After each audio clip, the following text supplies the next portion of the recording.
La finale de la Ligue des champions de la Confédération africaine de football est prévue le 6 novembre prochain. C'est notre premier sujet. Nous parlerons ensuite de la réouverture des stades. C'est l'objectif de la FIFA. Mais la priorité est à la santé. Et puis on ira en Espagne où Lionel Messi, la superstar, a repris l'entraînement collectif avec le FC Barcelone, son club espagnol. Tout ça, c'est avec Michel Tapa. Bonsoir Michel. Bonsoir à tous. La Confédération africaine de football a officialisé un nouveau report de 3 semaines par rapport aux dates annoncées début août. La finale de la Ligue des champions africaines se tiendra le 6 novembre. Un nouveau report de 3 semaines par rapport aux dates donc annoncées début août.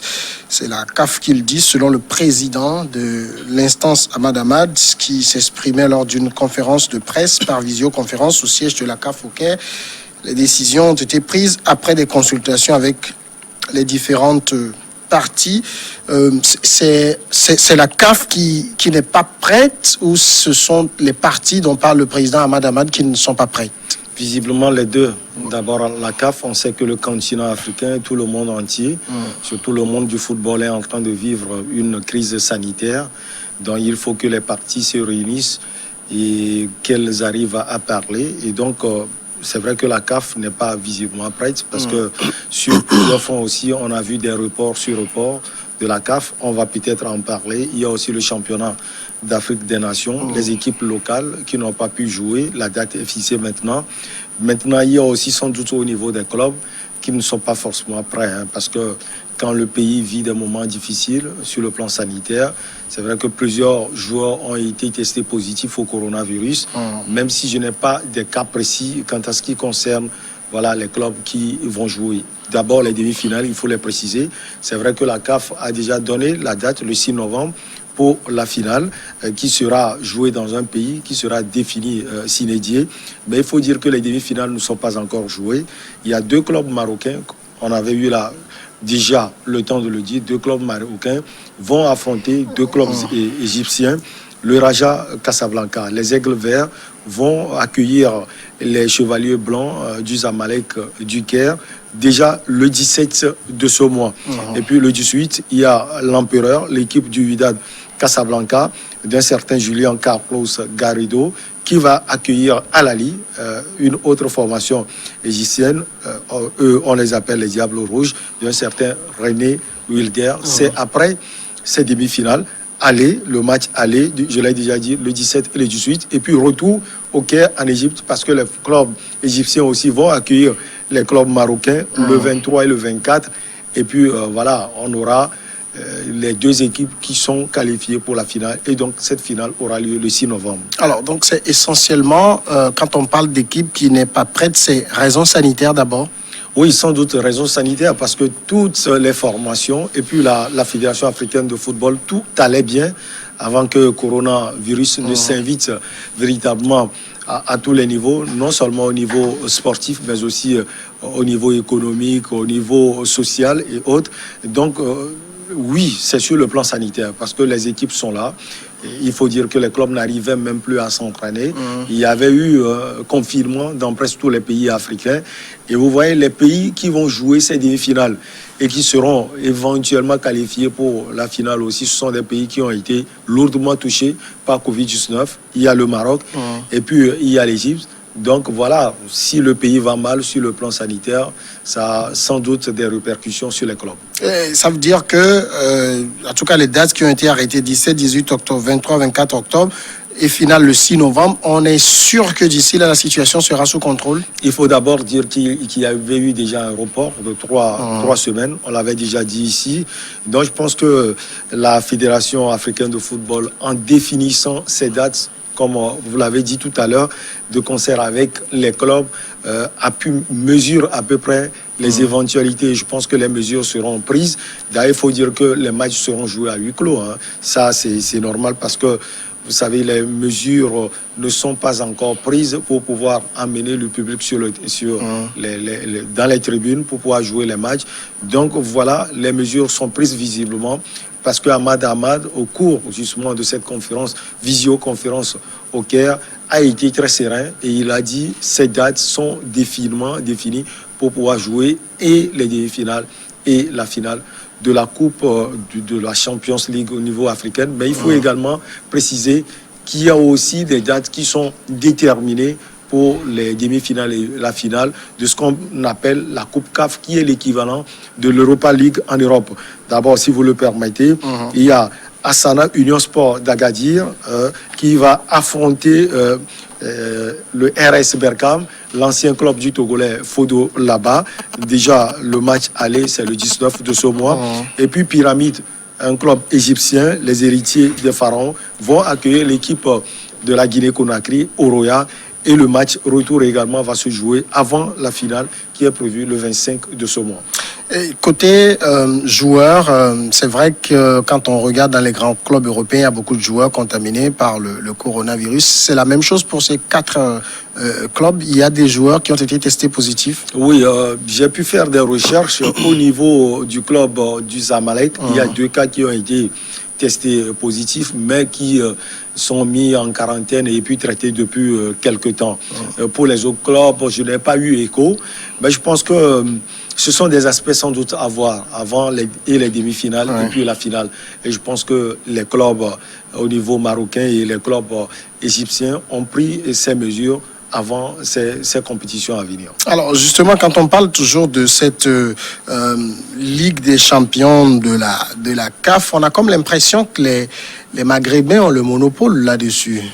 Oui, c'est aussi la gouvernance du football au niveau africain.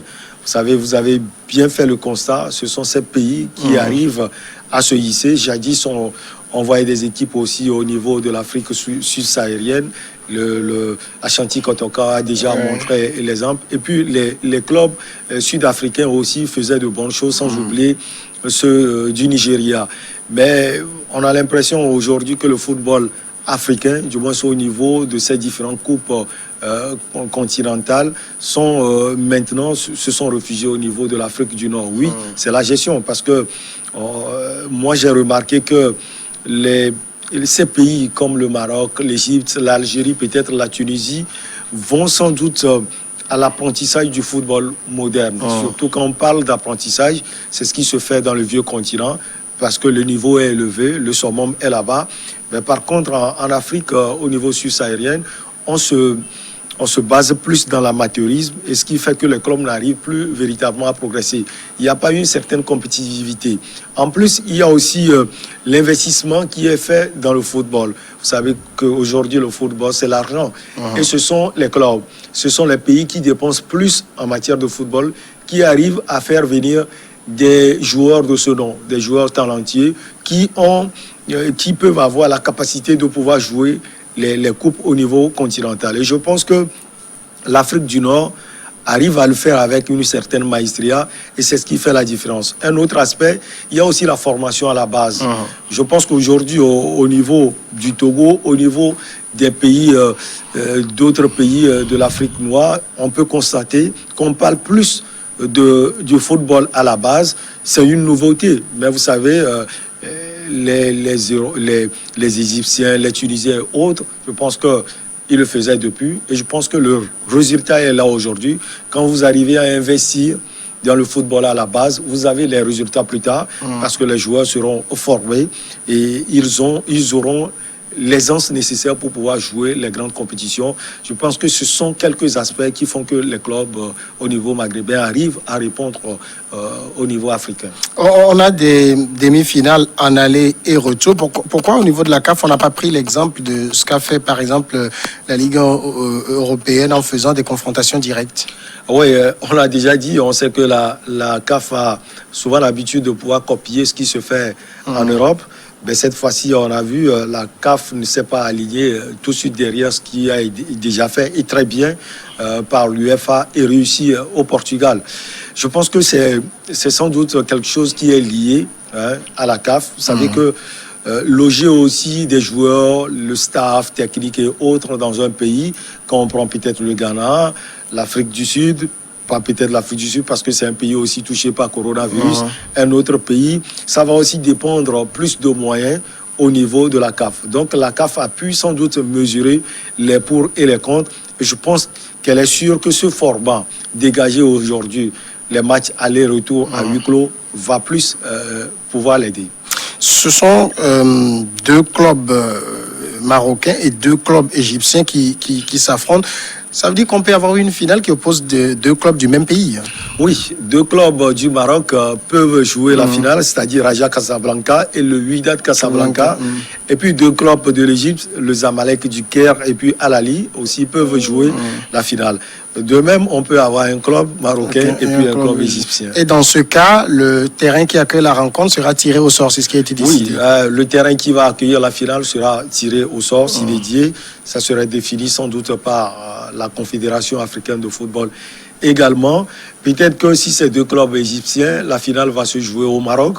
Pourquoi pas? Deux clubs marocains, la finale va se jouer au Caire parce que ce sont des pays qui ont plus d'infrastructures. L'Afrique du Sud se dégage également, mais vu la situation sanitaire aujourd'hui de l'Afrique du Sud, ça va être difficile. L'Algérie est également là, la Tunisie, pourquoi pas? Est-ce que la balance en matière de chance penche côté marocain ou côté égyptien? Parce que les deux sont des éternels rivaux.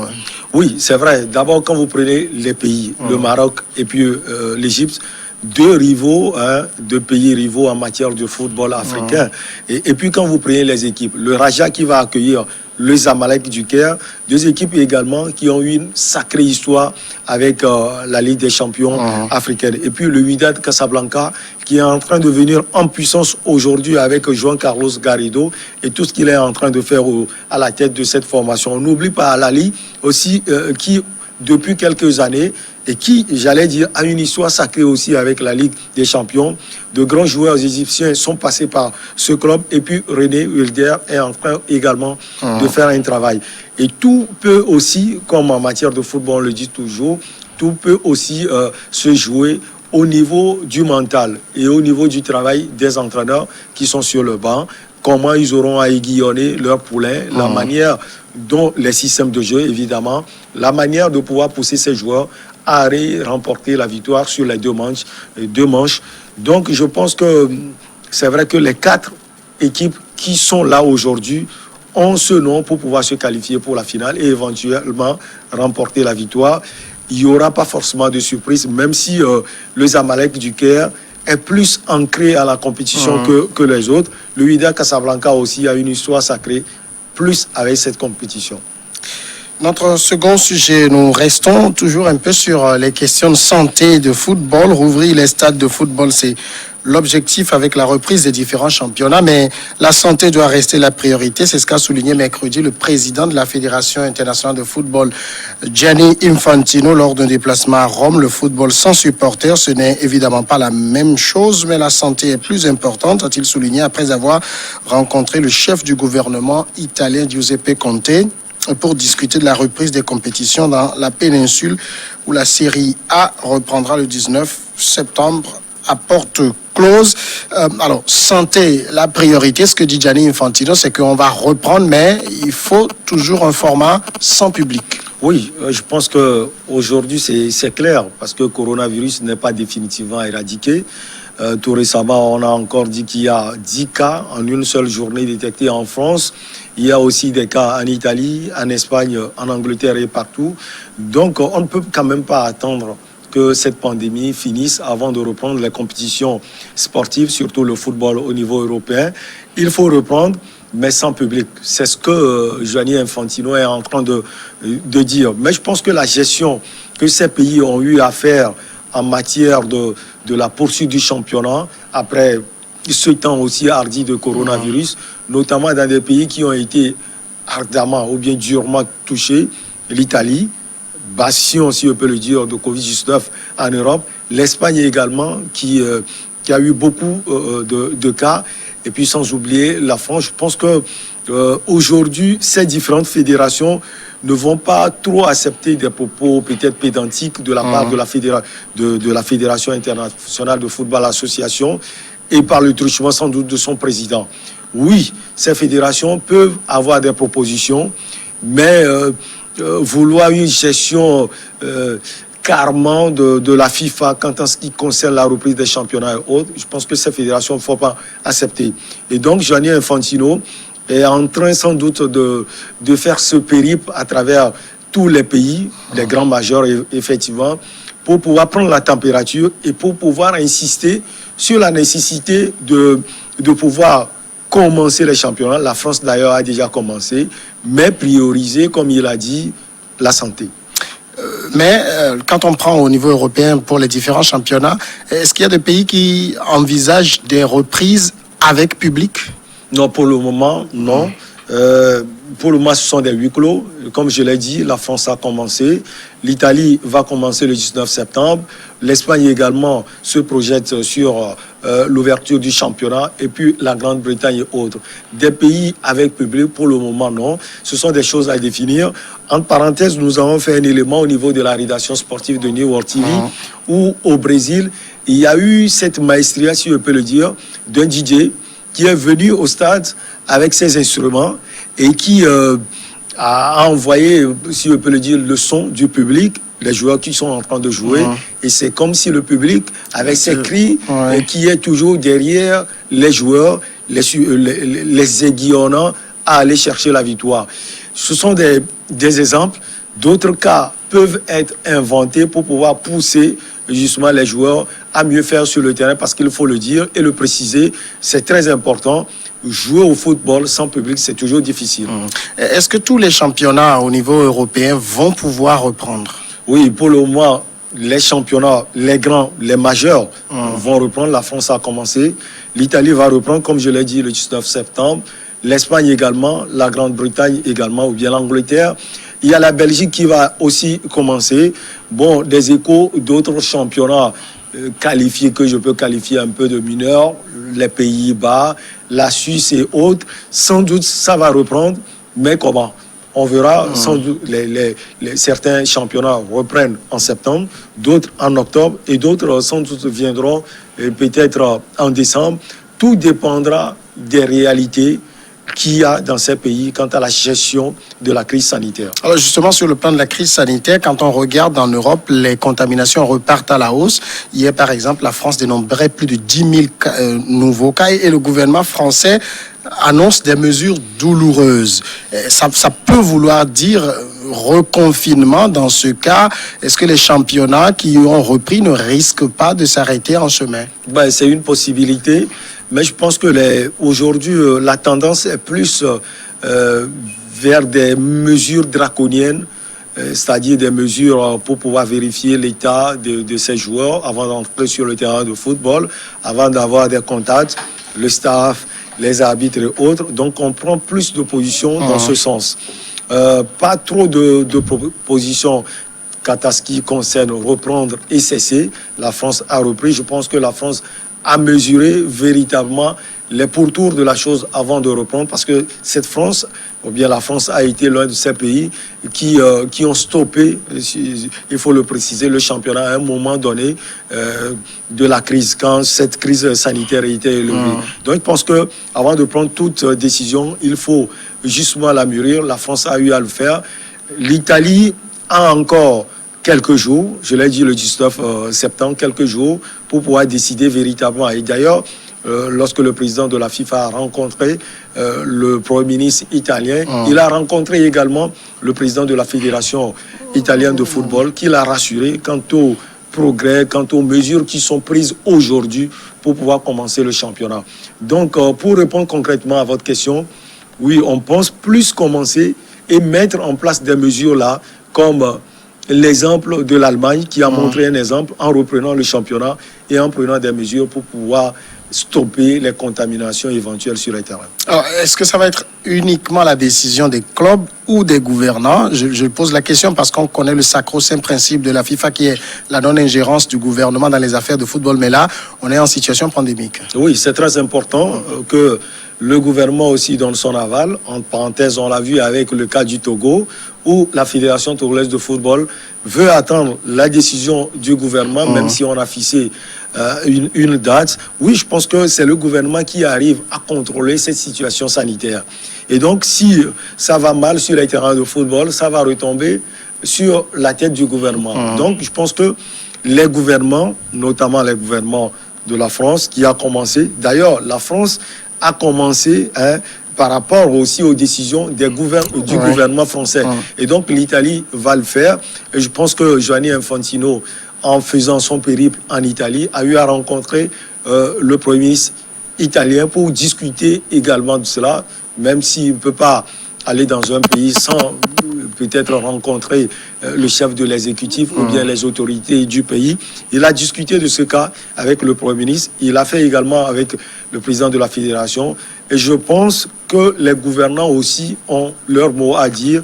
Tout dépendra, comme je l'ai déjà dit, de comment Covid-19 est en train d'être maîtrisé dans chaque pays et donc des réalités de chaque pays.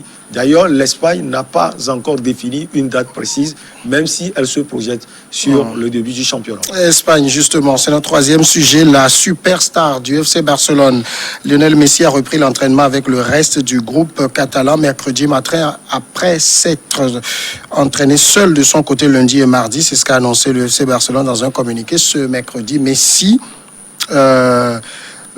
Coutinho, Sergio, Frenkie de Jong et Ansu Fati ont repris les entraînements avec le groupe. Les 5 footballeurs se sont entraînés avec le reste de leurs coéquipiers sur le terrain numéro 2 du centre d'entraînement sous une pluie intense.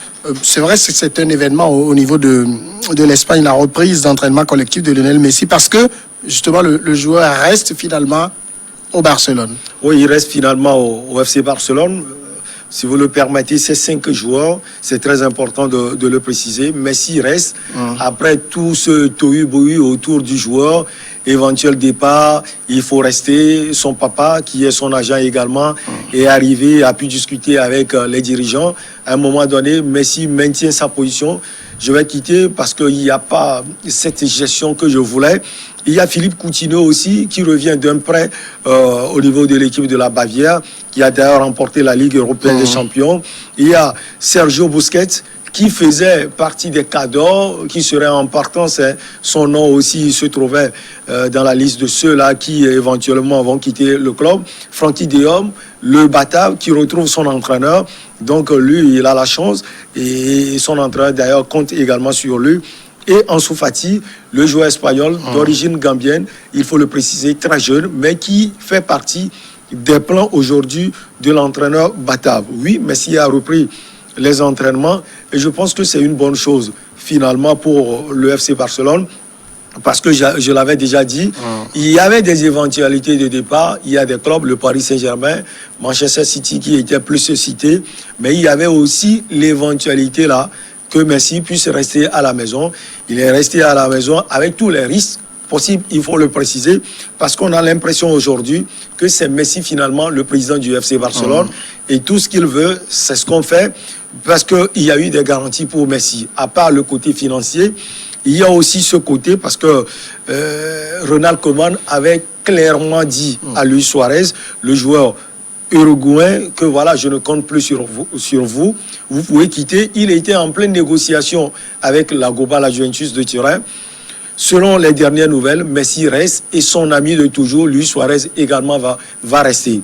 Et là, c'est là où se trouve le paradoxe, parce que c'est Messi qui critique les dirigeants du club, les différents entraîneurs. Il avait voulu des entraîneurs qui sont passés et qui n'ont pas forcément réussi. Ils sont partis. Maintenant, quand un entraîneur arrive, il vient avec son plan, avec son schéma. Et ces plans ou schémas dépendent forcément des joueurs qu'il préfère ou bien qu'il aura à sa disposition. Voilà un entraîneur qui dit « je n'ai pas besoin de Suarez » et que Messi dit « c'est parce que c'est mon ami, on s'entend très bien sur le terrain et dans la vie, il est peut-être le parrain d'un de mes fils, donc il va rester. » C'est un peu paradoxal, mais ce qui est sûr, il a repris l'entraînement avec le FC Barcelone et c'est d'ailleurs ce que le club voulait, parce que Messi a encore 1 an de contrat avec le club. C'est d'ailleurs pourquoi le FC Barcelone a fixé sa clause libératoire qui est sur 10 millions d'euros. Difficile pour les clubs qui voulaient Messi, surtout Manchester City, quand on sait que ce club aussi a été frappé il y a un moment par le fair play financier. Est-ce que ça veut dire que du côté de Lionel Messi, l'envie de départ est partie? Oui, l'envie là est partie. Peut-être ça dépend de la manière dont on l'a rassuré. Oui, il parlait de la gouvernance. Qu'est-ce qu'on dit de la gouvernance? Parce que le président, lui, il est toujours là.